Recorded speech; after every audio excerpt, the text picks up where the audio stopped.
কার্যালয় ভাঙচুর করেছে, কুপিয়েছে, যারা এই কাজ করেছে আমরা তাদের প্রতি ঘৃণা প্রকাশ করি এবং তাদেরকে সাবধান করে দিতে চাই।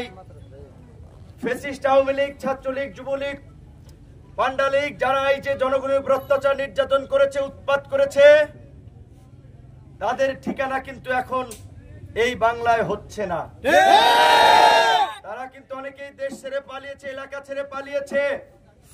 আজকে যারা এই উৎপাত করছেন, ভিন্ন মতের কারণে, বিরোধী দলের কারণে মানুষকে হুমকি দিচ্ছেন, তাদের কার্যালয় ভাঙচুর করছেন, তাদের পরিণতিও কিন্তু একই হবে।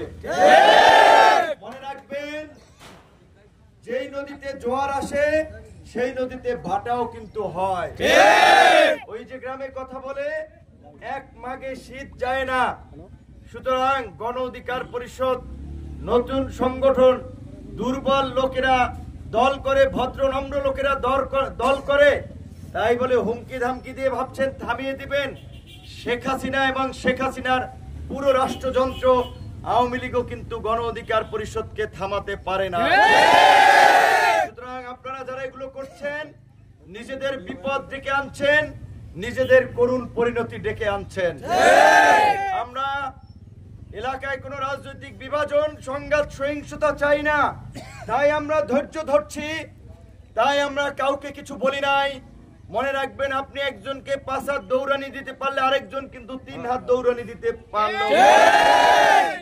তবে আমাদের যদি অস্তিত্বে আঘাত লাগে, আমাদের নেতা কর্মীদের যদি আঘাত দেওয়া হয়, হুমকি ধামকি দেওয়া হয়, আমরাও কিন্তু পাল্টা প্রতিরোধ গড়ে তুলব। বিন্দু মাত্রাতে ছাড় হবে না। তবে আমরা বারবার চাই, আওয়ামী লীগের আমলে এই গলাচিপা 10 মিনিট এরকম পরিস্থিতি, উত্তপ্ত পরিস্থিতি হয় নাই।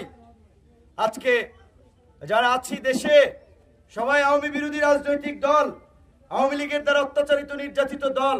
তাদের মধ্যে এই ধরনের স্বৈরাচারী, সন্ত্রাসী মনোভাব থাকা উচিত নয়। আপনাদেরকে মনে রাখতে হবে, এখন আপনারা কেউ নেতা হয়ে যান নাই। আগামীতে জাতীয় নির্বাচন হবে, স্থানীয় নির্বাচন হবে। জনগণ যাদেরকে ভোট দিবে তারা ইউপি মেম্বার হবে, চেয়ারম্যান হবে, উপজেলা চেয়ারম্যান হবে, এমপি হবে, তারা নেতা হবে। জোর জবরদস্তি করে, সন্ত্রাসী কার্যক্রম করে, হুমকি দামকি দেখিয়ে কিন্তু নেতা হওয়া যায় না। কেউ যদি ভেবে থাকেন আগের মতো কেন্দ্র দখল কইরা শিল্পীরাই আমরা চেয়ারম্যান হবো, মেম্বার হবো, এখন তো আমরাই, আমি আর মামুরা ছাড়া এলাকায় কেউ নাই, ওই দিন আর নাই। আগের দিন বাগে খাইছে।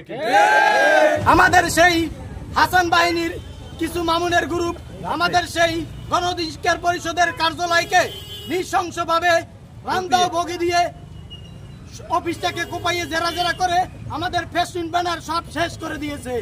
এর পরের দিন 13 তারিখ রাতে হাসান মামুনের গ্রুপ কিছু চক্র আমাকে রাত্রে 12টার সময় ডেকে আমাকে হুমকি দামকি দিয়েছেন এবং আমাকে ঠ্যাং ভাঙিয়ে দেবে আমি যদি গণ অধিকার পরিষদের নেতৃত্ব দেই, বিপিনুরের দল করি, তাহলে আমাকে রাস্তায় উঠতে দেবে না।